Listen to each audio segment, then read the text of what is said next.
సంపాదించడము అనే లింక్ చేయడం అనేది కరెక్ట్ కాదు. ఓకే సార్, బగ్ దెబ్బకు విండోస్ క్లోజ్, ప్రపంచవ్యాప్తంగా స్తంభించిన మైక్రోసాఫ్ట్ సేవలు, విమానయాన, బ్యాంకింగ్, మీడియా సంస్థల సేవల్లో తీవ్ర అంతరాయం. అంటే ఇది వాస్తవంగా సైబర్ అటాక్ కాదు. అంటే సైబర్ అటాక్ అని వేరు, ఇదొక బగ్. అంటే జరిగింది, నేను I'm not expert in technology, కానీ నాకు అర్థమైంది క్రౌడ్ స్ట్రైక్ అనే సైబర్ సెక్యూరిటీ దాన్ని వాళ్ళ దాంట్లో వచ్చినటువంటి ఒక సమస్య. అది మైక్రోసాఫ్ట్ అజూర్ క్లౌడ్తో లింక్ అయి ఉంది కనుక ఒక అనేక రకాల మైక్రోసాఫ్ట్ సేవలు, మైక్రోసాఫ్ట్ అవుట్లుక్ కానీ, మైక్రోసాఫ్ట్ ఆఫీస్ 365 అంటారు. సో ఆ విండోస్ క్రాష్ దెబ్బతిన్నది. ఇలా ఆ క్రౌడ్ స్ట్రైక్ అనేటువంటి ఒక సైబర్ సెక్యూరిటీని లో వచ్చిన ఒక కొత్త అప్డేట్ సృష్టించిన బీభత్సం ఇది.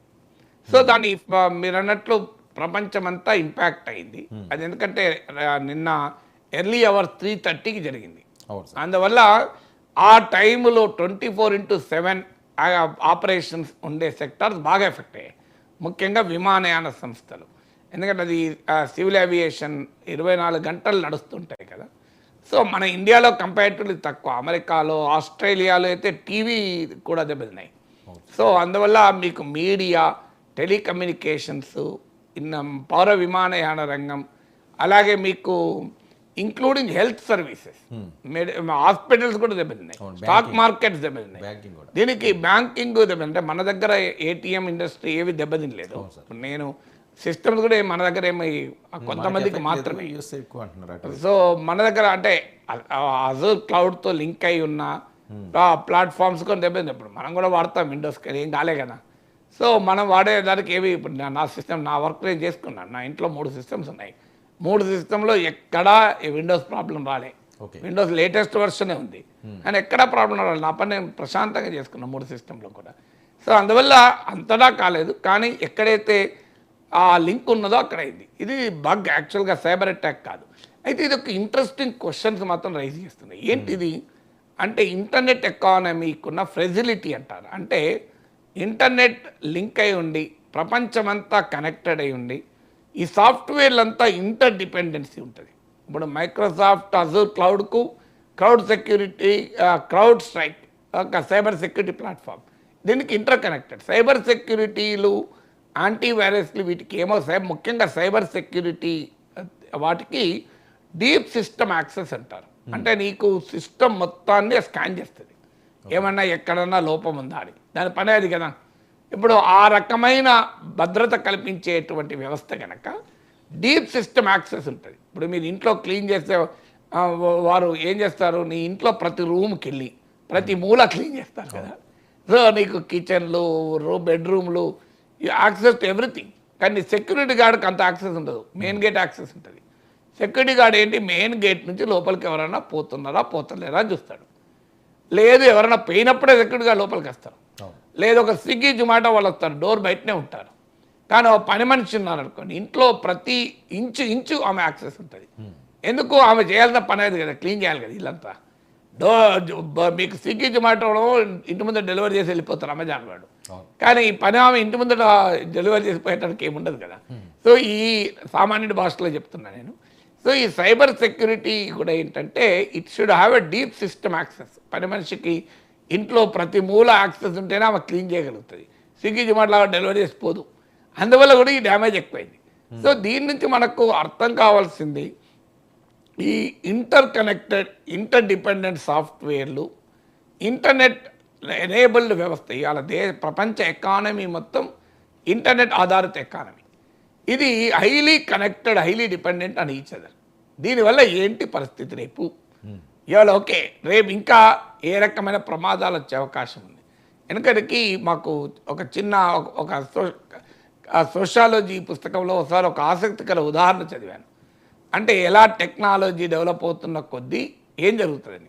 ఒక ఊర్లో ఒక ఎడ్ల బండివాడు ఊరు నుంచి టౌన్కి వస్తున్నాడు. టౌన్కు మెల్లమెల్లగా వస్తున్నాడు. 2-3 గంటలు పడుతుంది టౌన్ చేరాలంటే ఊరు నుంచి. ఒక 1 అవర్ ప్రయాణం చేసినాక ఒక వెనకాలకి వెళ్ళి ఒక ట్రక్ వచ్చింది. ఓ ట్రక్ వచ్చుకుంటా, ట్రాక్టర్ వచ్చేటైనా వచ్చుకుంటా ఈ బండి చూశాడు. ఏ మల్లన్న పటేల్ ఎడిపోతున్నావు అన్నాడు. అంటే ఇట్లా టౌన్కి వెళ్తున్నాను. ఏగా బండి మీద పోతే ఎప్పుడు పోతాను తెల్లారుతుంది దాని ఆ ట్రాక్టర్ ఎక్కువ అన్నాడు. సో ఆయన ఏం చేసిన బండి తోలేవాడికి బండప్ప చెప్పి ఆ మల్లన్న పటేలు, అరే నువ్వు తోలుకుంటా రారా ఊరికి టౌన్కు, నేను ఈ లోపల అన్నదో పోతా ట్రాక్టర్కి పని అంతా చేసుకుంటే నువ్వు వచ్చే వరకు మళ్ళీ రిటర్న్ వద్దాం అన్నాడు. అని మల్లన్న పటేల్ ఏం చేశాడు, బండి దిగిండు, ట్రాక్టర్ ఎక్కిండు. ట్రాక్టర్ పోతుంది, కొంత దూరం అయినాక ట్రాక్టర్ దెబ్బ చెడిపోయింది. ట్రాక్టర్ ఆగిపోయింది. ఈ మల్లన్న పటేల్ ట్రాక్టర్లో కూర్చున్నాడు. ఇంకో దారిలో బండి వెళ్ళిపోయింది.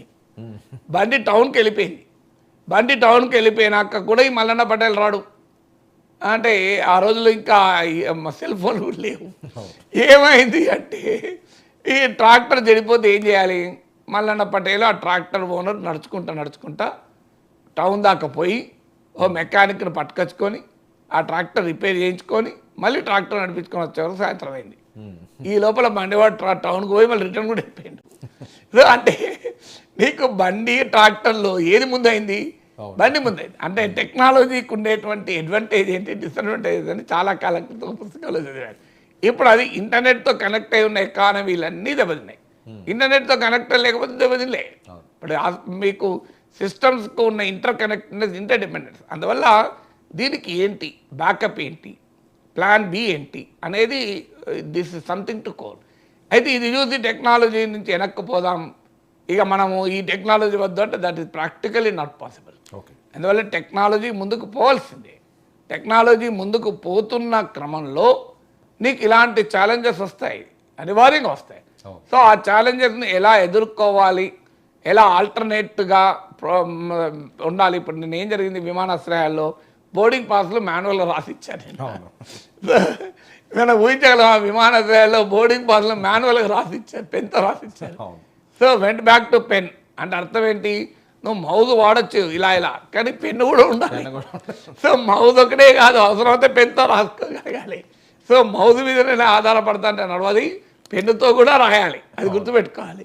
అందువల్ల ఈ ఛాలెంజ్ ఓన్ అడ్వాంటేజ్. అందువల్ల దీనికి మరి బ్యాకప్ ఏంటి, ఎందుకంటే ఇది ఇప్పుడు జరిగింది బగ్ అంటే ఒక సిస్టంలో జరిగిన లోపాన్ని దాన్ని సరి చేశారు. వితిన్ అవర్స్ సర్వే దాన్ని ఫిక్స్ చేసే ప్రయత్నం చేశారు.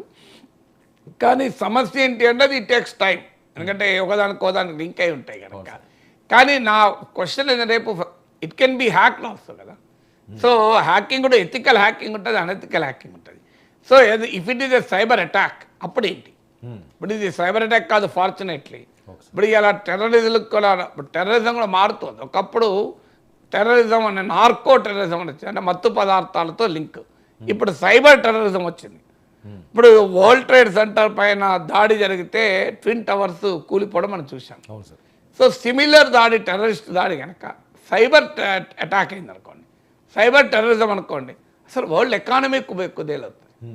మీకు కీలకం ఇప్పుడు బ్యాంకింగ్ రంగం ఉంది, చాలా కీలకమైన సాఫ్ట్వేర్ డేటా ఉంటుంది కదా. అలాగే మీకు నేర పరిశోధనా సంస్థలు ఉంటాయి, చాలా కీలకమైన డేటా ఉంటుంది. మరి ఈ డేటాకు ప్రాపర్ సెక్యూరిటీస్ ఉంటాయి, data security protocols, data security infrastructure ఉంటుంది, ఉండదని కాదు. సో ఈ సైబర్ క్రైమ్స్, సైబర్ అటాక్స్, ఈ బగ్స్ ఎంత ప్రమాదకరమో అంతే ధీటుగా సైబర్ సెక్యూరిటీ స్ట్రక్చర్స్ కూడా, సిస్టమ్స్ కూడా డెవలప్ అవుతున్నాయి, డెవలప్ అవుతాం లేవు. అంటే ఇది కంటిన్యూస్. అంటే ప్రభుత్వాలు చట్టాలు పకడ్బందీ చేస్తుంటే చట్టాన్ని ఉల్లంఘించేవారు దాని లూప్ హోల్స్ పట్టుకుంటూనే ఉంటారు. ఈ రెండు సైమల్టేనియస్గా జరుగుతూనే ఉంటుంది. అందువల్ల it's a very big question today. You cannot roll back, technology నుంచి వెనక్కిపోలేవు. కానీ అదే సమయంలో ఆల్టర్నేటివ్స్ ఏంటి, బ్యాకప్స్ ఏంటి, వర్స్ట్ కేస్ సినారియోలో ప్రొటెక్షన్ డేటాకి ఏంటి, డేటా సెక్యూరిటీ ఏంటి, అంటే వరల్డ్ ఎకానమీకి ఆధునిక సాంకేతిక ప్రపంచంలో ఉన్న వల్నరబిలిటీ అంటారు. అంటే దిస్ ఇస్ గ్లోబల్ ఎకానమీకి ఉన్న వల్నరబిలిటీ. టెక్నాలజీ ఈ స్థాయిలో డెవలప్ అయ్యాక it has an advantage and it has a disadvantage. So ఆ వల్నరబిలిటీస్ను ఎలా అడ్రస్ చేయాలన్నది that is a big technological question. So దానికి ఇవాళ కాంపిటీషన్ మాత్రమే ఉంది. బిగ్ టెక్ కంపెనీస్ కాంపిటీషనే కాదు, they should be cooperation also, collaboration also. ఎందుకంటే అల్టిమేట్గా this ensuring smooth functioning of the technology ఇది వెరీ కీలకం కదా. అది మైక్రోసాఫ్టా గూగులా అది ఇష్యూ కాదు. Issue is technology should be an enabler. Technology cannot be a hurdle. Technology డిస్ట్రాయర్గా ఉండకూడదు కనుక ఇట్స్ ఎ బిగ్ ఛాలెంజ్. అంతే తప్ప బింబేలెత్తిపోయి అమ్మో టెక్నాలజీ నుంచి you want go back computer లేని కాలానికి పోతామంటే అది ప్రాక్టికల్గా అయ్యేది కాదు, జరిగేది కాదు, అది అవకాశం లేదు. So we have to move head. కానీ దానికి తగ్గట్టు సైబర్ సెక్యూరిటీ ప్రోటోకాల్స్ ఏంటి, డేటా సెక్యూరిటీ ఏంటి, దానికి కావాల్సిన బ్యాకప్స్ ఏంటి, వీటికి మాత్రం ఖచ్చితంగా you have to emphasize on that. ఓ పరిశ్రమ పెట్టేటప్పుడు పారిశ్రామిక వ్యర్థ పదార్థాలు కాలుష్యం కాకుండా ఏం చేయాలో కూడా ఆలోచించాలి కదా. రెండు ఈక్వల్గా ఉండాలి. ఓ ఇంట్లో వంట వండేటప్పుడు ఫైర్ యాక్సిడెంట్ జరగకుండా కూడా జాగ్రత్త తీసుకోవాలి. So it has its inbuilt mechanisms కదా. అందువల్ల మీకు ఇది సిస్టమ్స్కి ఉండే ప్రత్యేకత ఏంటంటే ఇప్పుడు జరిగింది ఏంటి, సో మైక్రోసాఫ్ట్ విండోస్ వాడేవారికి వెంటనే screen blue screen off death అని అన్నారు. దాని పేరు అది బ్లూ స్క్రీన్గా వచ్చి రీస్టార్ట్ అని వచ్చింది విండోస్. అది రీస్టార్ట్ ఎంతకు కాదు.